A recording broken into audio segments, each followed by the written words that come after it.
물건이 정말 꽉 차 있는 거예요, 집에. 그러면서 한참을 제가 왜 이렇게 숨이 안 쉬어지지? 너무 답답해 라고 생각을 하면서 약간 우울감에 많이 시달렸던 그런 인생의 암흑기가 있었는데 이제는 다 놔야겠다. 그래서 침대를 없앴어요. 책상도 없앴어요. 정리는 버리는 거예요.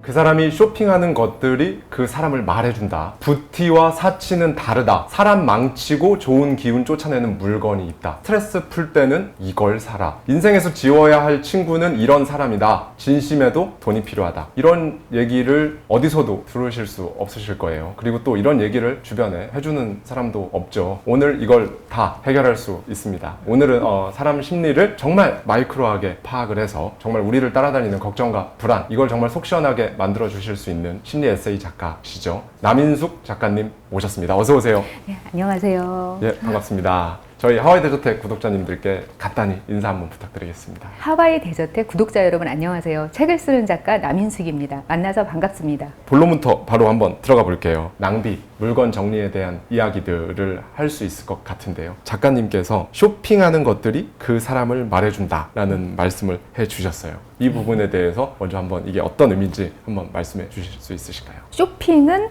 그 사람이다. 이렇게 말을 해도 그게 과장이 아닌 것 같아요. 왜 그러냐면은 쇼핑이라는 행위에 대해서 우리 한번 생각을 해보자고요. 네. 우리가 우리의 인생을 이렇게 잘게 잘라서 쪼개서 이거를 돈으로 바꾸는 게 우리 직업이죠. 그렇게 해서 우리 손에 들어오는 게 돈이잖아요. 네. 그거하고 다른 물건이나 아니면 서비스하고 바꾸는 행위, 그게 바로 쇼핑이잖아요. 그런데 그 쇼핑이라는 행위가 어떻게 자기 정체성을 반영하지 않을 수가 있겠어요. 그래서 우리는 알게 모르게 우리가 쇼핑하는 행위 하나하나에 우리의 자아와 가치관과 인생에 대한 태도 같은 걸 다 반영을 시키고 있는 거예요, 알고 보면. 그래서 어떤 사람들은 자기의 성격과 가치관대로 다 쇼핑을 하고요. 그 반대도 성립이 됩니다. 그게 뭐냐면 쇼핑을 바꾸면 인생도 바뀐다. 왜냐면은 네. 쇼핑을 하는 그 태도에서 한번 관찰을 해보는 거예요. 네네. 내가 어떻게 하고 있나. 그러면서 그 재화와 또 돈과 그리고 그거하고 바꾸는 여러 가지 가치에 대해서 한번 다시 생각을 해보는 거죠. 그러면은 나의 가치관과 태도를 바꿀 수 있고 또 나아가서는 내 인생의 방향도 바꿔지더라고요. 이 부분은 생각지 못했던 부분인데 반대로 쇼핑을 바꾸면 인생도 바꿀 수가 있다라는 말씀을 해주셨어요. 예를 들면 쿠팡에서 한 달간 쇼핑한 목록을 쭉 보면 지금 나라는 사람의 관심사가, 나라는 사람의 라이프 스타일이 어떻게 되어 있는지 한눈에 파악이 가능할 것 같아요. 네. 가능합니다. 네, 예. 가능하죠. 네. 그리고 경험에 더 방점을 두느냐 아니면 어떤 물건을 내 것으로 만드는데 더 가치를 두느냐, 이것도 한눈에 보입니다. 근데 저 같은 경우는 경험 쇼핑에 더 관심을 두는 편이에요. 경험 쇼핑, 물건 쇼핑. 어떤 부분이 좀 다르다고 할 수 있을까요? 그러니까 대표적인 게 여행, 이것도 네. 경험 쇼핑이라고 할 수 있고요. 강의를 듣는다든지 뭘 배운다든지. 지난번에 쓴 책을 사파를 제가 그렸거든요, 직접. 마지막으로 그림을 그린 게 초등학교 때. 그때 그린 게 마지막이었는데, 그래서 선생님을 모셔서 그냥 과외로 그림을 배웠어요, 1년 동안. 정말 경험을 쇼핑한 거잖아요, 그것도. 네네. 제가 만약에 어디 학생들 사이에서 같이 배우겠어 하면서 학원을 등록을 했다면은 귀찮아, 오늘 너무 바쁜데 그냥 안 갈 거야, 이렇게 생각을 하고서 중간에 포기할 가능성이 높잖아요. 근데 선생님을 모셔서 하면 오시니까 어떻게 피할 수가 없어요. 그냥 정해진 시간에 하기로 한 걸 해야지. 그런 식으로 이런 거에 돈을 안 아낄 거야 라는 분야가 있으면은 원하는 대로의 삶에 다가가는데 확실히 도움이 되더라고요. 이 부분도 저는 너무 재밌었습니다. 작가님께서 부티 나는 것과 사치는 좀 다르다라는 말씀을 해주셨어요. 이 부분에 대한 설명을 좀 듣고 싶습니다. 보통 우리는 부티 나는 거 그리고 사치스러운 거, 이걸 동일한 거라고 생각을 하시는 거예요. 네. 근데 이 부티라는 말에 대해서 우리가 한번 좀 다시 생각해 볼 필요가 있는 것 같아요. 네. 그 부티라는 거는요, 그냥 단순하게 부자처럼 보인다. 네. 이런 것을 줄여서 얘기한 거라고 그렇게 말뜻만으로는 정도는 생각을 해서 부티 나봤자 무슨 소용이 있어. 부자가 아닌데 부자 같아 보이는 게 무슨 의미가 있어. 이렇게 많이들 성토를 하세요. 부티라는 얘기 들으면 벌써 거부감이 확 있는데 사실 이 부티라는 것은 어떤 스타일의 한 종류로 자리 잡은 그런 느낌이 있거든요. 그러니까 예를 들어서 뭐 발렌시아가 같은 그런 명품 브랜드에서 정말 거지 같은 아이템이 말 그대로 이거 욕을 하는 게 아니라 정말 거지를 흉내낸 듯한 그런 디자인이나 아이템들이 꽤 남아요. 그런 아이템을 보면 정말 한 20년 동안 길에서 노숙한 듯한 그런 패션 아이템이란 말이에요. 근데 그걸 알아보는 사람들은 저게 얼마나 비싼지 알아요. 그게 사치스럽다는 걸 안단 말이에요. 근데 그걸 보고서 부티나는 스타일 이렇게 얘기를 하진 않거든요. 그렇죠. 이거는 거리가 있는 개념이에요. 그래서 부티 난다라고 하면은 어떤 개념이냐면은 아주 일상에서 조금 거리가 있는 그런 일상적인 그런 생활이 있잖아요. 네. 그냥 우리가 침대에서 뒹굴뒹굴 막 하나도 꾸미지 않은 상태에서 뭐 정말 못생기게 네. 그렇게 뒹굴뒹굴 한다든지 아니면 땀을 막 삐질삐질 흘리면서 막 일을 한다든지 이런 게 우리의 일상이에요. 그래서 그런 평범한 일상에서 조금 떨어져 있는 것처럼 보일 때 그걸 우리가 부티 난다라고 느끼거든요. 근데 그 부티 난다라는 게 어떻게 보면은 우리가 어떤 스타일을 이야기해야 할 때 가장 상위의 칭찬으로 들리는 그런 표현이에요. 맞아요. 그게 꼭 저 사람이 돈이 있어 보여 이거가 아닌 거예요. 그 사람 돈 없다는 거 알아요. 근데 부티 나 보이는 것 같아. 귀티 나 보여. 품이 있어 보여 라는 게 한 스타일의 종류인데 그런 식으로 다른 사람한테 이미지가 보여지면은 내가 조금 더 편해지거든요. 그러니까 사람이 시각의 동물이라서 조금 내가 보기에 함부로 대할 수 없을 것 같은 그런 기분을 느낀다. 그런 이미지다 하면은 태도도 달라집니다. 그런 거 있잖아요. 어떤 사람은 온 몸을 머리끝부터 발끝까지 명품으로 치장을 해도 이상하게 부티가 안 난다. 이런 거는 혹시 어떤 것 때문이라고 작가님께서는 보시나요? 그 사람의 몸과 얼굴과 이런 것들이 평소에 관리를 하는 것이기 쉽죠. 제가 일상에서 멀어지는 그런 것이 더 부티가 나 보인다고 했잖아요. 일상에서 멀다는 게 뭐냐면요. 몸을 관리를 해서 근육을 만들고 하는 것들이 사실 너무 바쁘고 생활에 치이는 사람들은 몸을 그렇게 못 만들거든요. 근데 그렇게 하면은 아무거나 정말 그냥 1,000원짜리 티셔츠를 입어도 그런 몸에 걸치는 거는 괜찮아 보이거든요. 우리 쇼츠나 이런 쇼폼 콘텐츠에서 어떤 프로 모델이 그냥 이렇게 쓰레기 봉지 같은 걸로 옷을 만들어서 그 럭셔리 브랜드 그 컬렉션 흉내를 낸 이런 게 굉장히 인기를 끄는 그런 콘텐츠가 있더라고요. 네네. 근데 그분은요, 몸이 그냥 명품인 거예요. 그러면은 그게 정말 가난한 건 아니거든요. 그런 상황 자체가. 그 몸이 얼마나 많은 노력과 일상적이지 않은 상황에 나를 놓음으로써 만든 거라는 걸 우리는 시각적으로 다 느끼는 거거든요. 근데 그럴 가능성이 있는 거죠. 얼굴과 몸과 이런 것들이 비일상적이다. 그럴 때 우리가 귀티를 그리고 부티를 느끼는 거죠.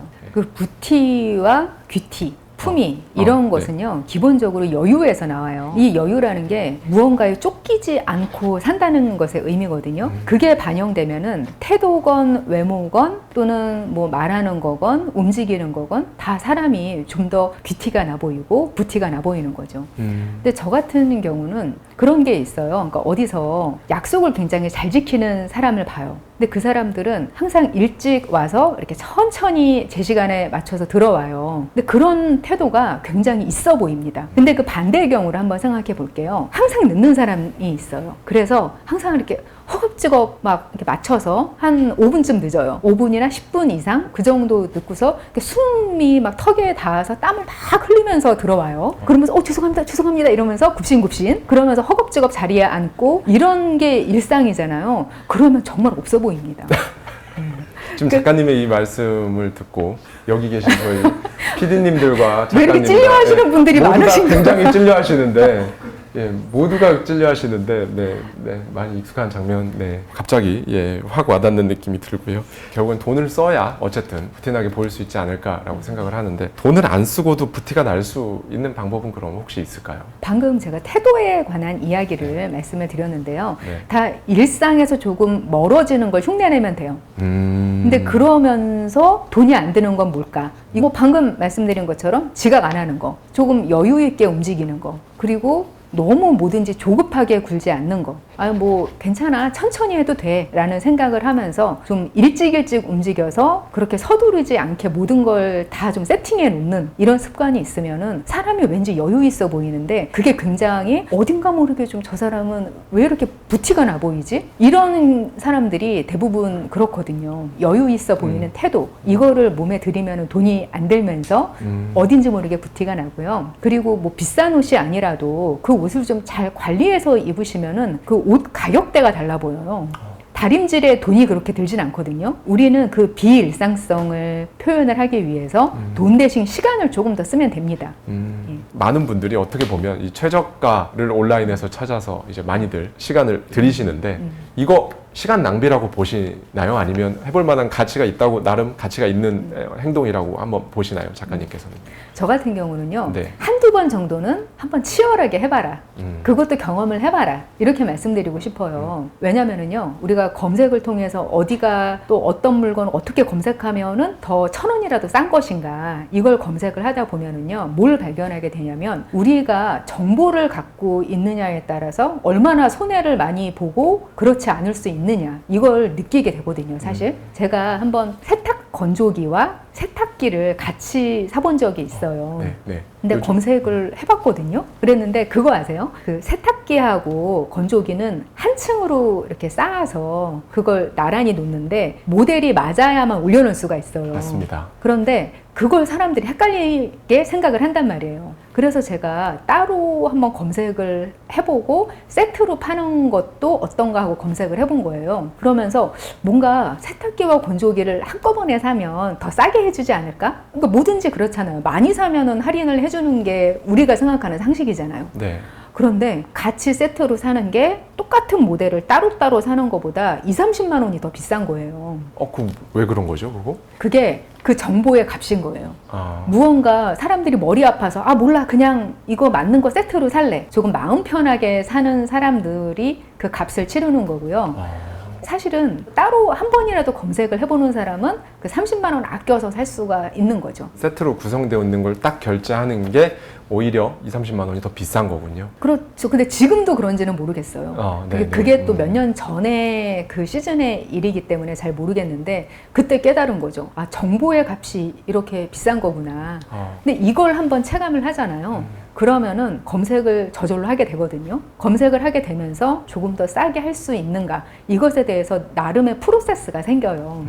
그러면은 나중에는 그렇게까지 시간을 많이 들이지 않고도 그냥 웬만하면은 싸게 살 수 있어요. 조금만 그냥 검색을 해보면. 그때부터는 이제 낭비가 아닌 게 되는 거죠. 저는 지금 해주신 말씀을 들으면서 제가 한 10년 전쯤에 직장인 시절에 사회초년생 때 사기를 당했습니다. 아이고.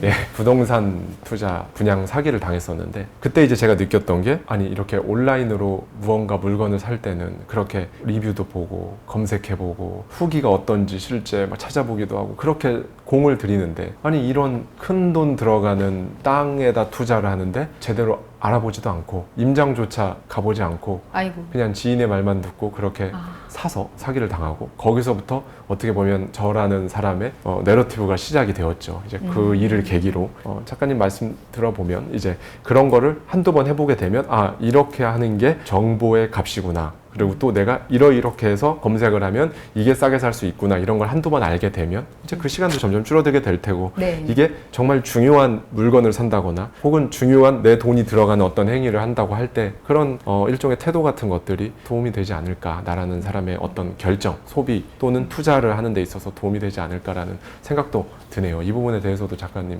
어떻게 생각하시는지. 휴지 하나 함부로 사지 마라. 네. 제가 그렇게 말씀을 드리거든요.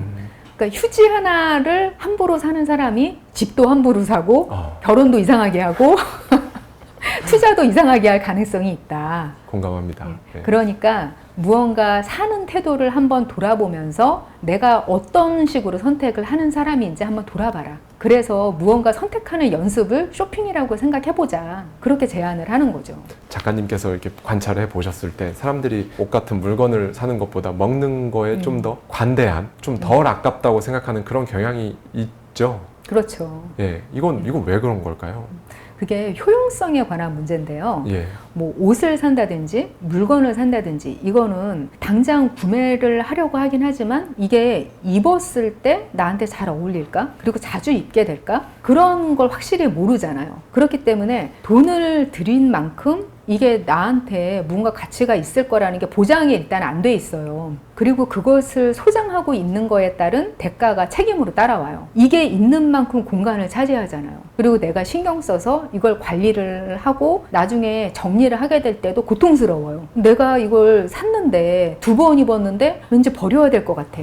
이러면은 고통이 따라오거든요. 이런 여러 가지 것들이 경험상 내 안에 쌓여 있단 말이에요. 그래서 한두 번 망설이게 되죠. 그래서 3만 원짜리 셔츠는 2번 생각해보고 3번 생각해보다가 나 이거 안 입을 것 같아. 이러면 결제를 안 할 수 있습니다. 그런데 3만 원짜리 치킨, 족발 이거는요 보장을 해주거든요. 나의 기쁨을. 확실히 내가 그 맛을 알잖아요. 네, 네. 그래서 그걸 먹을 때 내 기쁨도 확실히 보장이 돼 있어요. 그러니까 보다 쉽게 돈을 쓸 수가 있는 거고요. 그리고 남질 않아요. 먹으면은 그게 더 이상 공간을 차지하면서 내 삶에 관여를 하지 않는단 말이에요. 그리고 우리는 무언가 내가 소비를 할 때 그게 사라지는 것에 대해서 더 돈을 적절하게 썼다, 만족감이 있다라고 느끼는 그런 경향이 있어요, 심리적으로.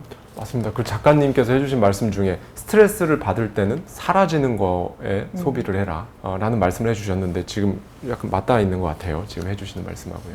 보통 우리가 쇼핑을 하는 것 자체가 예. 스트레스를 푸는 행위가 분명히 돼요. 네. 그게 되기는 돼요. 왜냐하면은 내가 돈을 씀과 동시에 내가 무언가를 가지게 되는 행위잖아요. 그런데 그게 내가 책임을 져야 될 물건으로 그 쇼핑의 결과가 남으면은요, 그 스트레스가 결과적으로는 점점 가중되게 돼요. 그러니까 내 삶에 필수적이지 않은, 그리고 내가 정말로 좋아하는 물건이 아닌 게 내 삶의 공간을 차지하고 있다? 이거 굉장히 권리적거리고요. 무의식에 이게 방해가 되는 일이거든요. 그러니까 저 같은 경우는 어떻게 하면 뭔가를 더 치울 수 있을까에 대해서 늘 연구를 하거든요. 네, 그러니까 네. 내 무의식을 권리적거리게 하지 않는 쪽으로 배치를 하는 거죠. 그러니까 무조건 안 사는 게 아니라. 근데 이렇게 무언가를 보이지 않게 하는 거가 굉장히 정신건강에 좋다고 해요. 우리가 시각적으로 권리적거리는 것들이 우리를 굉장히 불안하게 만든다고 해요. 그러니까 되도록이면은 좀 정돈되어 있는 상태를 유지를 하는 게 우리 마음을 정리하는데도 큰 도움이 되더라고요. 물건 하나로 어떻게 보면 일상에서 굉장히 큰 만족감과 효용을 주고 나의 기분을 전환시켜주고 내 삶의 질을 높여주는 그런 물건이 있다고 한다면 반대되는 물건도 있을 것 같아요. 뭔가 별거 아닌 것 같지만 이걸로 인해서, 이 물건으로 인해서 내가 자꾸 뭔가 기운이 빠지는 것 같고 약간 인생이 꼬이는 것 같고 이런 물건이 있을 수도 있을 것 같아요. 지금까지 살아오시면서 이런 물건을 경험해 본 적이 있으신가요? 아, 이 물건이 나한테는 이렇구나 라는 걸 느껴본 적이 있으세요? 하나의 물건은 아니고요. 네네. 저에게 인생 고비가 있었던 적이 있었어요. 근데 그때 뭐 한마디로 망한 거죠. 그래서 집의 크기를 반으로 줄여서 이사를 한 적이 있어요. 오래전에. 근데 그렇게 되면은요, 집이 굉장히 좁아집니다. 안 들어가죠. 예. 예, 안 들어가요, 물건들이. 그래서 어찌어찌 급하게 이사를 하게 돼서 집어넣기는 했어요. 근데 가뜩이나 인생에서 안 풀리는 일들, 이런 것들이 많고 내 가슴이 답답하던 시기였는데 물건이 정말 꽉 차 있는 거예요, 집에. 그러면서 방바닥이 별로 안 보이는 그런 정도였어요. 그러면서 한참을 제가 왜 이렇게 숨이 안 쉬어지지? 너무 답답해. 라고 생각을 하면서 약간 우울감에 많이 시달렸던 그런 인생의 암흑기가 있었는데 제가 어느 날 결심을 합니다. 뭔가 이제는 다 놔야겠다. 그 놓는다는 게 뭐냐면은 물건을 좀 놔야겠다. 물건을 놔야겠다. 네, 그 물건들이 새 거였어요, 다. 네. 근데 이제는 내가 이 좁아진 공간에 적응을 하고 여기서 살 틈을 좀 만들어야겠다 라는 생각을 하면서 내 인생에서 무언가 살을 도려내는 기분으로 다 없앤 거예요. 그래서 침대를 없앴어요.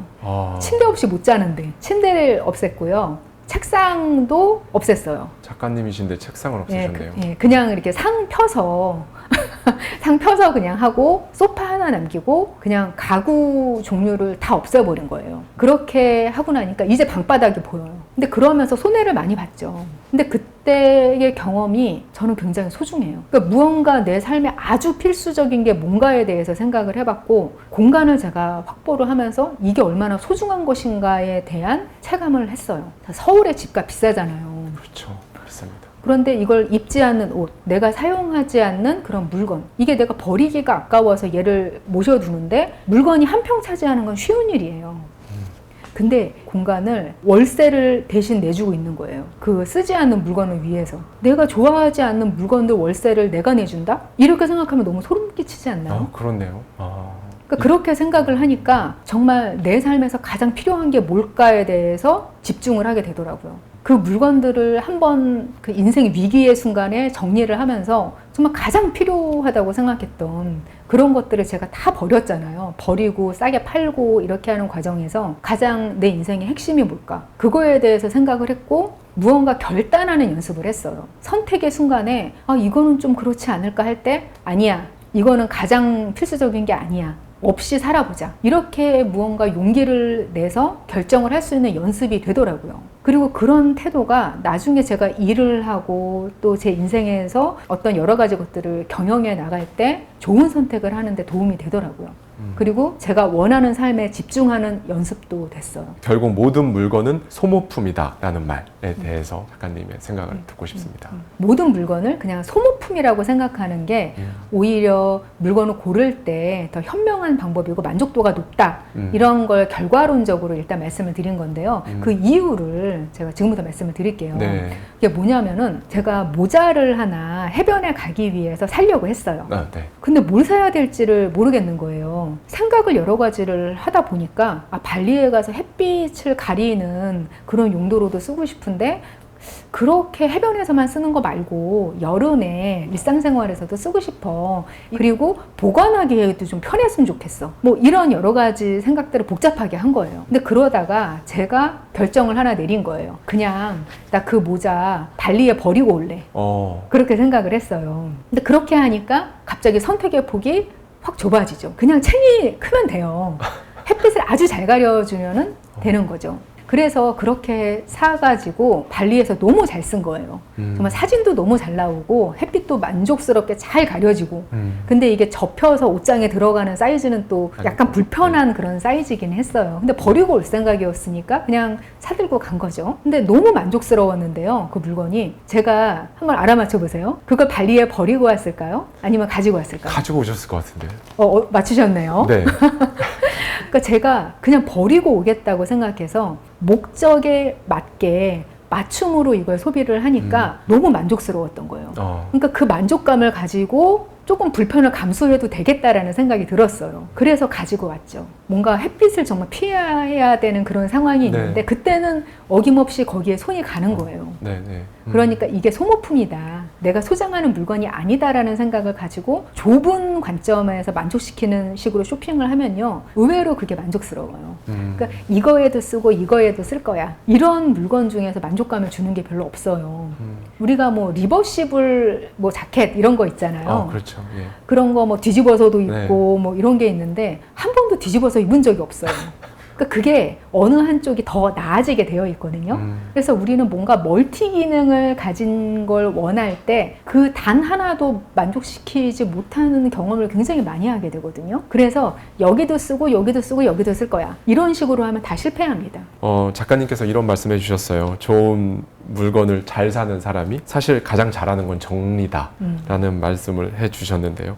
저희 구독자님들이 또 정리에 굉장히 또 진심이십니다. 그래서 정리라는 게 본질적으로 사람한테 어떤 영향을 주는지 작가님의 생각을 듣고 싶습니다.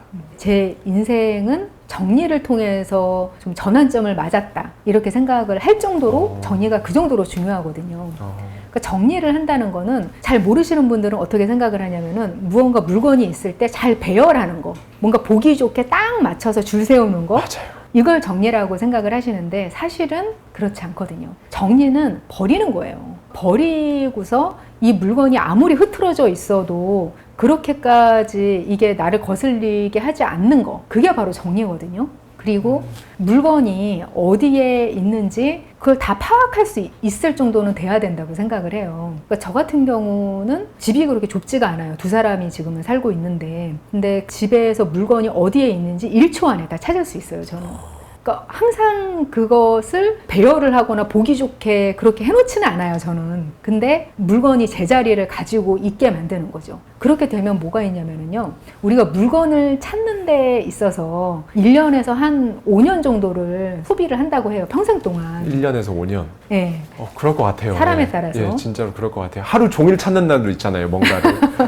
그러니까 그런 게 반복이 되면은요, 우리 인생을 그렇게 깎아먹는 거예요. 우리가 만약에 중병에 걸리잖아요. 그럼 5년 더 살기 위해서 얼마나 피나는 노력을 해요. 그렇네요. 근데 그 시간을 물건 찾는 데 낭비를 하는 거예요. 근데 그걸 정리하는 시간이 아까워서, 그게 귀찮아서 그렇게 하지 않다 보면은 우리는 그 시간을 낭비를 하게 되는 거죠, 저절로. 그리고 정신적으로 안 좋아요. 이걸 찾는 게 얼마나 스트레스예요. 맞아요.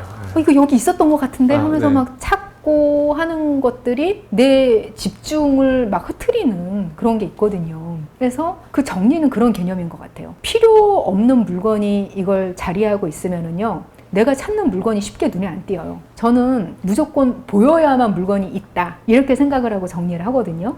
이렇게 생각을 해서 모든 물건을 다 보이는 거, 만져지는 거, 바로 내가 꺼내서 쓸 수 있는 거, 이런 식으로 물건을 대부분 정리를 해놓은 거예요. 근데 그렇게 해놓으면은 삶에서 효용성이 굉장히 올라가요. 그러니까 내가 필요 없는데 내 에너지를 쓸 필요가 없게 되는데요. 이거를 그냥 단순하게 집안을 정리하는 것뿐만 아니라 내 인생에서도 이런 태도가 적용이 자동으로 되더라고요. 그러니까 내가 보이는 대로 내 감정을 관리하고, 보이지 않게 무엇을 자꾸 숨기고 꾸미고 하는데 에너지가 들어요. 근데 그런 것처럼 우리도 내가 생각하고 있는 내 모습과 다른 사람한테 보여지는 모습에 너무 차이가 크면은 못 살아요. 스트레스 받아서. 적당히 거리를 둬야 된다. 무조건 딱 붙어 있는 게 좋은 게 아니다. 너무 둘이 딱 붙어 있잖아요. 그러면 그 사람의 표정을 볼 수가 없어요. 생각해 보세요. 그렇기 때문에 우리는 그 사람과의 관계를 지키기 위해서는 일정 거리를 둬야 된다는 생각을 먼저 하고, 그리고 심지어는요, 나 자신과의 관계에서도 심지어 거리를 둬야 돼요. 나 자신과도 거리를 둬야 되는데 남은 오죽하겠어요.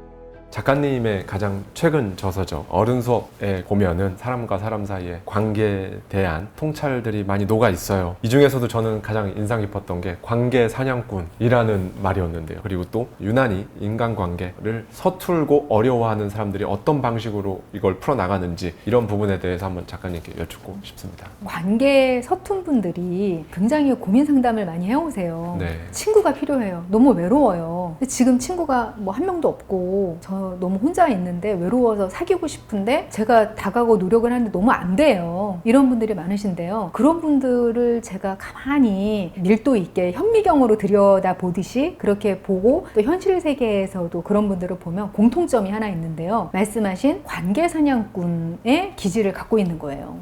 근데 그게 뭐냐면은, 뭐 제가 만든 말이기 때문에 네. 모르실 텐데, 관계를 사냥꾼처럼 접근을 하는 건데요. 평범한 방식이 아닌 다른 방식에서 관계에 접근을 이분들은 하세요. 그게 뭐냐면은, 나 외로우니까 어떤 모임에 좀 한번 나가봐야겠어. 친구 좀 찾아야겠어. 이러면서 나가서 무언가 조건을 한번 따져봅니다. 사람들을 스캔을 해요. 저 사람이 나하고 나이대도 좀 비슷하고 사람이 좀 괜찮아 보여. 그리고 나하고 집도 가깝잖아. 친하게 지내면은 나한테 굉장히 좋을 것 같아.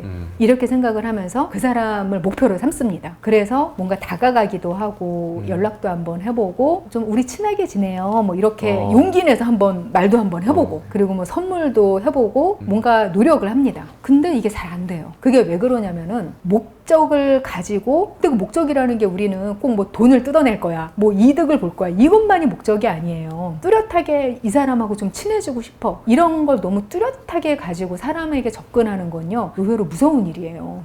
관계가 만들어지는 방식이 어떻게 작동을 하냐면요, 일단은 아는 사람이 돼야 돼요. 그렇죠. 뭐 자연스럽게 뭐 어떤 모임이라든지 아니면 만남이라든지 이런 게 반복이 되면서 점점 자연스럽게 낯을 익히는 거예요. 그러면서 내가 알 수 없는 미지의 위험한 타인, 그런 사람이 아니라 아는 사람으로 점점 각인이 되는 거죠. 그러는 와중에 이제 아는 사람이 되고 나서야 그 다음 단계에서 저 사람이 친구가 될 만한 사람인가 아닌가, 그걸 우리가 생각을 해보게 되는 거거든요.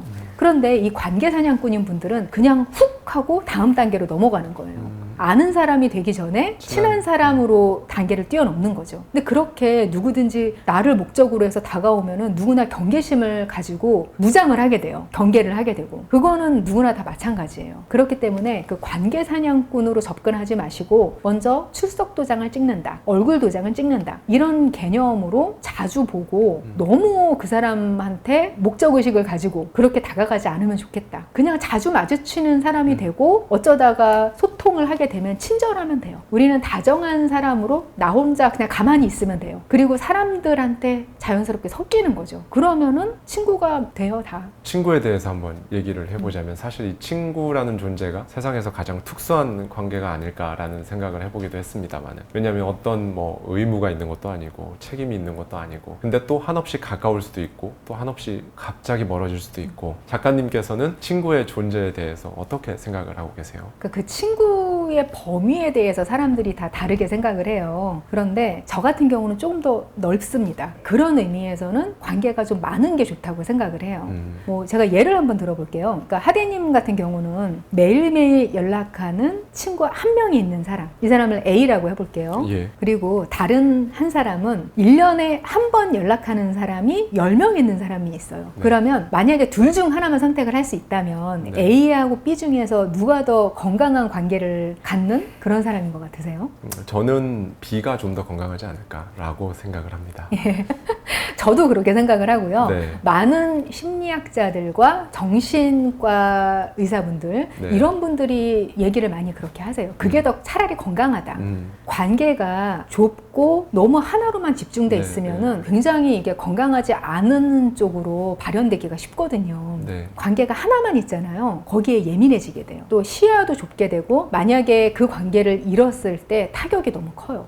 근데 반면에 관계의 갈래가 여러 개가 있잖아요. 그러면은 어떤 한 관계에 집착하지 않을 수 있고, 그리고 관계를 통해서 얻는 만족감을 골고루 얻을 수가 있어요. 그럼 훨씬 더 건강하죠, 그게. 그리고 그 1년에 한 번 만나는 사람도 친구라고 할 수가 있는 거예요. 넓게 보면. 그럼요. 근데 그런 관계가 많이 있으면은 우리는 훨씬 더 다양한 자극을 받게 되면서 내 자아에 대해서도 다각적으로 생각을 하게 되는 거죠. 보통 그 나르시시스트 이야기들 요즘 많이 나오는데, 그 나르시시스트가 희생자를 고를 때 그리고 관리할 때 가장 많이 하는 행동이 뭐냐면은 고립이에요. 나 말고 다른 사람을 못 만나게 해요. 소통을 못 하게 해요. 그래서 내가 하는 말만 진리라고 믿게 만드는 거, 그게 우선적으로 하는 건데, 꼭 나르시시스트가 아니라고 해도 안 좋은 영향을 미칠 수 있는 사람하고 내가 친밀한 관계일 수도 있고요. 그리고 그 사람이 나쁜 사람이 아니라고 해도 조금 배우지 말아야 될 것에 자꾸 영향을 받을 수도 있거든요. 근데 그런 나쁜 영향을 받지 않기 위해서라도 좀 다각적인 관계를 가질 필요가 있는 거죠. 근데 이상적인 거는 당연히 T자형 관계죠. 골고루 좀 그냥 가볍게 아는 사람이 많지만 그 중에서 한두 개의 깊은 관계도 가지고 있는 사람이 사실은 가장 이상적인데, 꼭 그렇지 않다고 해서 내가 불행한 사람은 아니라는 거. 다양하게 열린 마음으로 사람들을 만나면 좋겠다. 아까 앞에서 예를 들어주신 A와 B의 비율을 보면서 한 명하고만 굉장히 친밀한 사람의 경우에는 그 한 명과의 사이가 안 좋아지거나 문제가 생겼을 경우 그 사람이라는 교우 관계가 그냥 통째로 틀어져 버리는 거잖아요. 네. 무너져 내리는 거기 때문에 그래서 더 위험하지 않을까라는 생각을 해보고, 그럼 작가님께서는 극단적으로 친구가 없는 사람에 대해서 어떻게 생각을 하시는지. 고립은 안 좋습니다. 아무도 만나지 않고 오로지 혼자만 시간을 가지고 일하면서 소통하는 것 외에는 아무하고도 대화를 안 한다. 예를 들면 그거는 분명히 해롭습니다. 그렇게 살지는 않아야지 내가 건강하게 오래 살 수 있어요. 왜냐면은 사람 자체가 사회성이 DNA에 새겨져 있는 존재예요. 어느 정도냐면은 인간이 되뇌를 발달시킨 이유가 사회성 때문이라는 설이 최근에 많이 주목을 받고 있거든요. 그렇게까지 우리가 에너지를 많이 차지할 만큼 뇌를 발달시킬 이유가 없는 거예요, 자연계에는. 근데 사회성이 우리 인간을 여기까지 오게 만든 거거든요. 그래서 좀 사회성을 발휘하고 다른 사람들과 잘 어울릴수록 쾌감을 느끼게 우리 뇌가 설계돼 있다고 이야기를 해요. 그래서 반대 의미를 생각을 하면은 모든 사회 관계를 단절시켰을 때 행복감을 느끼기가 참으로 어렵다, 그렇게 생각을 하시면 되거든요. 근데 우리가 살면서 사실 행복한 게 얼마나 중요해요. 중요해요. 뭐 성공하고 돈 벌고 뭐 이런 것도 중요하지만 따지고 보면 그것도 다 사회성, 우리가 다른 사람들과 좀 더 잘 어울리는 하나의 조건을 만들기 위해서 그 노력을 하는 거다. 이렇게 무의식을 파고 들어가면은 다 그렇게 또 해석이 되거든요. 그래서 고립은 안 좋다. 친구가 아예 없는 거는 그냥 좋지 않다라고 말씀을 드리고 싶고, 근데 또 반면에 내가 딱히 친구라고 대놓고 부를 만한 사람은 없다. 근데 사람들하고 교류는 자주 한다. 이 정도는 그렇게까지 나쁘진 않다고 생각을 해요. 뭐 예를 들면 오늘 제가 하대님 처음 만났잖아요. 네. 근데 만나서 얘기를 해보니까 너무 얘기가 잘 통해요. 그래서 지금부터 한 1년에 한두 번 정도 가끔 만나서 대화를 하기로 했어요. 네. 그럼 한 3년 후쯤에 누가 만나서 어떤 사이세요? 그러면 내 친구예요. 이러지는 못할 거예요. 그거는 못해요. 근데 하지만 이런 관계들이 여러 개 있고 가끔 만나서 공통 관심사나 뭐 이런 얘기도 좀 나누고 하는 시간이 굉장히 재밌을 거란 말이에요. 네. 근데 그런 관계가 여러 개 있다는 거는 꽤 살만할 거예요. 그러니까 이런 식으로 친구가 없다. 근데 그런 정도면 괜찮습니다. 이 부분 고민하시는 분들이 굉장히 많으세요. 사실 저 개인적으로는 당연하다고 생각하는데, 가까웠던 친구나 어떤 사람이 내 마음에서 떠나가는 게 느껴질 때, 이때 해법에 대해서 이제 어른 수업에서 말씀을 해주셨는데 그 부분에 대한 생각을 좀 말씀해 주시죠. 저는 기본적으로 관계는 흘러간다. 이렇게 생각을 해보시면은 그게 편안할 것 같아요. 그게 디폴트다. 그게 당연한 거다. 그리고 어떤 내 소중한 사람이 이렇게 서서히 멀어져 가는 거를 느낀단 말이에요. 그럴 때 우리가 느껴야 될 감정은 그냥 쓸쓸하다. 쓸쓸하다. 네, 쓸쓸하다. 그리고 이렇게 해서 저 사람과 함께 했던 내 인생의 한때가 지나가는구나. 이 정도 감정을 느끼시면 그걸로도 괜찮은 것 같아요. 근데 이렇게 내 과거 모든 걸 다 잃어버렸어. 이렇게 생각하실 게 아니라 이 한때가 지나가고 또 다른 종류의 새로운 사람들과 함께하는 다른 나의 시기가 열리는구나. 그렇게 생각하시면 되죠. 흘러간다. 말 그대로 계속 움직이는 상태라고 생각을 하면 어떻게 보면 당연하게 느껴질 수도 있을 것 같아요. 사람들이 보통 이제 인간관계에 대해서 많이 고민들이 너무 많잖아요. 그런데 제가 보기에는 정작 그런 분들이 내 스스로에 대해서는 얼마나 생각을 하고 있는가라는 부분을 보면 정작 다른 사람, 저 사람하고 어떻게 하지? 라는 부분은 고민이 많은데 나에 대해서는 잘 모르고 생각해 본 적이 없고 안 친하고 이런 부분, 이런 케이스들이 너무 많단 말이죠. 이런 부분들에 대해서 작가님은 어떻게 생각하세요? 제가 나이가 들수록 우리에게 가장 필요한 것은 뭐 돈도 필요하지만 관계 자산이 결국에는 가장 필요한 거다. 관계 자산. 예, 이렇게 말씀을 드려요. 근데 그 관계 자산이라는 게 두 가지로 나뉜다고 생각을 하거든요. 그게 나 자신과 나의 관계. 그게 첫 번째고요. 그리고 타인과 나의 관계가 두 번째인 거예요. 근데 이게 둘 중 하나를 선택할 수 있는 게 아니거든요. 두 개를 한꺼번에 우리는 가지고 있어야 돼요. 나와의 관계가 원활하지 않으면 타인과의 관계가 건강할 수가 없어요. 맞습니다. 네. 그거는 너무 당연한 게 나 자신을 잘 모르고 나와 친하지 않은 사람은 매력적이지 않은 사람이 돼요. 그러니까 집착하는 사람이 되고 관계에 대해서 예민하거나 필요 없는 관계에 대한 태도, 이거를 자꾸 이렇게 이야기하고 또 낭비하는 그런 사람이 될 수가 있거든요. 그러니까 일단 내가 혼자 있을 때 나 자신과 잘 지내고 나와 놀 수 있는 사람, 그리고 내 인생에서 가장 뭐가 중요한지 알아서 그거에 집중할 수 있는 사람이 굉장히 매력적이고, 그리고 보지 않을 때 보고 싶은 사람으로서 본인의 존재감을 드러내요. 그러면은 가만히 있어도 다른 사람들이 친해지고 싶어 하는 사람이 되거든요. 그리고 함께 있어도 재밌는 사람이 돼요. 그런데 반면에 나하고 친하지 않은 사람은 어떠냐면은 내 자신한테 관심을 가지지 않고 자꾸 나 혼자 있는데도 타인한테 관심을 가지고 그거에 신경을 써요. 그러면은 집착하는 사람이 되고요. 억측하는 사람이 되고 오해하는 사람이 돼요. 그러면은 쟤 굉장히 피곤해. 쟤는 너무 함께 하거나 관계를 같이 유지를 하면은 괴로운 사람이야. 피곤한 사람이야. 약간 부담스러운 사람이야. 이런 식으로 인식이 되기가 쉽거든요. 그래서 우선은 관계에 대해서 고민을 하시는 모든 분들께 제발 나 자신과 좀 친해지십시오. 그리고 내 삶에 좀 집중을 해보세요. 그렇게 권해드리는 거죠. 그러면 또 이렇게 얘기를 하세요. 저 나름대로 바쁘게 지내려고 노력을 하거든요. 제가 외로워서. 외롭기 때문에 이거를 극복을 해보려고 제가 문화센터 등록을 했어요. 그래서 막 바쁘게 지내고요. 저 시간이 없어요. 그런데도 문득 살면서 조금이라도 시간이 나면은 외롭고 괴로운 마음이 훅 하고 덮치고 자꾸 혼자서 있는 시간이 괴롭다는 생각이 들어요. 이러시는데요. 바쁜다고 해서 무조건 내 삶에 집중하는 게 아니죠. 내가 어떤 사람인지에 대해서 조금 더 관심을 가져보고요. 조금 더 치열해져 보는 게 좋을 것 같아요. 문해센터에서 뭐 그림 그린다. 그러면은 그거는 목적이 없는 거잖아요. 그러니까 무언가 뚜렷한 목적을 가지고 자격증에 도전을 해본다든지 아니면 무언가 돈을 버는 활동을 한다든지 그러면 훨씬 더 치열해지거든요. 그러면은 집중력을 확 끌어올릴 수가 있는데 그때 자기 자신에 대해서 발견하는 경우가 상당히 많습니다. 경험을 우리는 해야 돼요. 무언가 나를 여러 상황에 놓아보고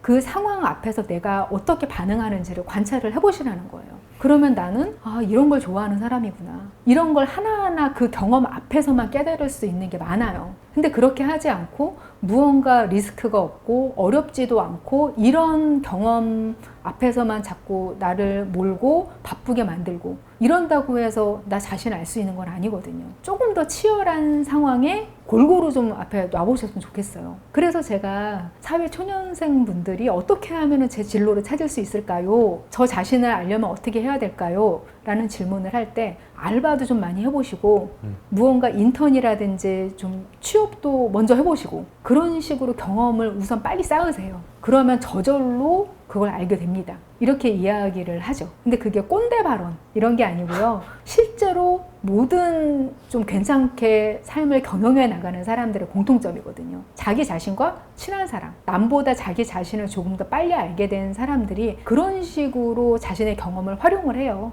아까 매력적인 사람에 대해서 말씀을 해주셨어요. 어른 수업에도 이제 그런 부분들이 나와 있는데 어떤 사람하고 친해지고 싶다라는 생각이 들 때 저 사람이 머리가 정말 좋아서 친해지고 싶다. 혹은 저 사람이 정말 인성이 너무 훌륭한 사람이라 친해지고 싶다. 이렇게 해서 친해지고 싶어 하는 게 아니고 저 사람이 매력적이어야 친해지고 싶어 하잖아요. 결국엔 매력적인 사람이 되어야 하고 그 매력이라는 건 다른 데서 오는 게 아니라 여기 안에서 나에 대해서 잘 챙겨주고 나에 대해 잘 알고 내가 뭘 좋아하고 싫어하는지 아니까 그러면 그거에 맞는 어떤 이정표, 목표를 세울 수 있고 그렇게 해서 나아가는 그런 사람이 다른 사람들 눈에 매력적으로 보이지 않을까. 맞아요. 네. 그리고 자동 밀당이 됩니다. 자동 밀당. 네. 그러니까 너무 집착하는 사람을 안 보이고 싶어. 이렇게 의식하면서 연락 가끔만 해야지. 이렇게 의식을 하는 게 아니에요. 그러면 진짜 그렇게 생각하는 사람이 제일 힘들어요.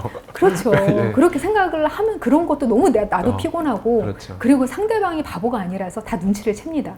너무 인위적인데 네. 다 눈치채거든요. 그러면 어색해져요. 자연스럽게 밀당이 되어야만 그 사람 자체가 매력적으로 보이는 거지 아니면 머리 굴리는데 이렇게밖에 안 보이거든요. 근데 자동 밀당이 되려면은 자기 자신한테 집중을 하면 이게 자동으로 됩니다. 친구보다 좀 더 어려운 관계인 것 같다고 저는 생각이 드는데 직장 동료 어떻게 보면 인생에서 아이러니하게도 가족이 아니라 살면서 가장 긴 시간을 같이 보내는 사람들이 직장 동료라고 할 수 있을 거예요. 이 직장 동료들과의 관계를 어려워하시고 정말 심하면 이제 뭐 그걸로 이직 퇴사 뭐 이런 것까지 그리고 또 많은 사회적 이슈가 되고 있는 직장 내 괴롭힘부터 시작해서 여기에서 정말 많은 일들이 벌어집니다. 직장 동료와의 관계에 대해서 작가님은 어떻게 바라보고 계신가요? 직장 내에서의 관계 때문에 많이 힘들어들 하시는 거예요. 네. 정말 많은 시간을 보내기 때문에 안 좋으면 지옥이 돼요. 삶 자체가. 가족보다 더 함께 있는 시간이 맞아요. 많으니까. 네.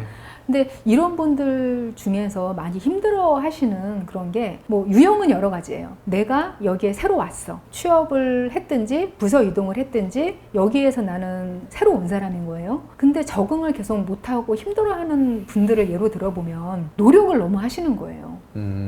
노력을 너무 하시는데 잘 안 돼요. 그런 경우에 저는 그냥 노력하지 말라고 얘기를 하거든요. 왜 직장에서 자꾸 친구를 만들고 싶어 하시느냐. 그렇게 저는 되물어요. 근데 그 고민 있는 분들 중에서 의외로 굉장히 상당수가 직장에서 자꾸만 내 친구가 있었으면 좋겠는 그런 마음이 있는 거예요. 같이 차 마시는 친구 하나쯤 있었으면 좋겠어. 끝나고 나서 같이 그냥 술 한잔 할 수 있는 그런 동료가 있었으면 좋겠어. 그걸 당연하게 생각을 하시는 분들이 있어요, 사실. 근데 의외로 그렇지가 않거든요. 직장 동료는 일단 그냥 직장에서만 보고 끝난다라고 생각을 하셔야 그게 편해요. 아니 물론 더 친해져서 일생의 친구를 직장에서 만나는 경우도 있고요. 같이 여행 가고 끝나고 나서 같이 술 한잔하고 이런 경우도 당연히 있어요. 그거는. 근데 기본이 직장에서 함께 일하는 사람이고 운이 좋으면은 그렇게까지 연결이 된다. 그렇죠. 그러니까 그 정도로 약간 보너스 개념으로 생각을 하셔야지 그걸 처음부터 친구를 만들겠다라고 접근을 하시면은 상대방은 부담스러워하는 경우가 굉장히 많거든요. 이게 어느 정도냐면은요, 그냥 퇴근할 때 혼자 퇴근하고 싶은 거예요. 그런 분들 많아요. 그냥 혼자 퇴근하고 싶은데 방향이 같다고 같이 갑시다. 네. 누군가가 그러면은 이제 괴로워하는 분들이 있어요. 뭔가 속으로 혼자 가고 싶은데 네. 그냥 회사에서 나옴과 동시에 어. 그냥 안 가고 싶어. 이런 분들 많거든요. 네. 근데 또 눈치 없이 예. 꼭 그냥 따라가려고 하는 분들도 있고 네. 그런 경우에 나는 올리브영에서 살 거 있어요. 먼저 가세요.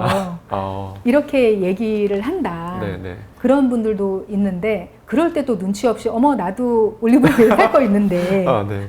그러면서 따라가면 안 된다는 거. 음. 그래서 그냥 기본적으로 친구가 아니라고 생각을 하시고 내 일을 열심히 하는 거예요. 직장에서는요, 일 잘하는 사람이 그냥 왕이에요. 내가 2번, 3번 일을 더 안 하게 만들어주는 사람. 그런 사람이 예뻐 보이고 관계가 좋은 거지. 나한테 다가와서 자꾸 뭐 먹을 거 나눠주려고 하고, 물론 먹을 거 주지 말라는 얘기는 아니지만 일 외에 다른 면에서 자꾸 어필을 하려는 게 보이면은요, 그 사람이 곱게 안 보여요. 그냥 자기 일이나 좀 열심히 잘 해줬으면 좋겠어요. 그러니까 저는 직장에서의 관계를 잘 하고 싶으면 첫 번째가 업무 능력을 무조건 높여라. 노력하는 모습이라도 보이면은 그거에 대해서 또 배려를 해줘요. 다른 동료들이. 그러면서 관계가 또 좋아지거든요. 그리고 직장 내 괴롭힘 이런 거에 대해서도 요즘 문제가 많은데요. 그 디테일에서 이렇게 들어가 보면은 또 관계가 복잡해지는 경우가 많더라고요. 그렇죠. 그러니까 우리는 그냥 부하 직원들 사이에서 높은 사람들이 괴롭힌다든지 이런 거를 좀 편견으로 많이 갖고 있는데요. 그 반대의 경우도 굉장히 많아요. 새로 들어온 신입 사원들 때문에 내가 너무 힘들어. 내가 괴롭힘을 당하고 있어. 이렇게 생각하시는 분들도 굉장히 많고요. 그렇기 때문에 다른 사람 입장에서 한번 생각을 해보고 이게 팀 내에서 어우러지는 게 더 중요하다. 물론 자기 일을 잘하는 것도 중요하지만 그 안에서 다른 사람들과 협업을 하는 것도 능력이라는 것도 좀 생각을 해보셨으면 좋겠어요. 사람 사이의 관계의 거리에 대해서 어느 정도의 거리가 적당한 것 같은지 작가님께서는 이 사람 간의 거리에 대해서 어떻게 생각을 하시는지요?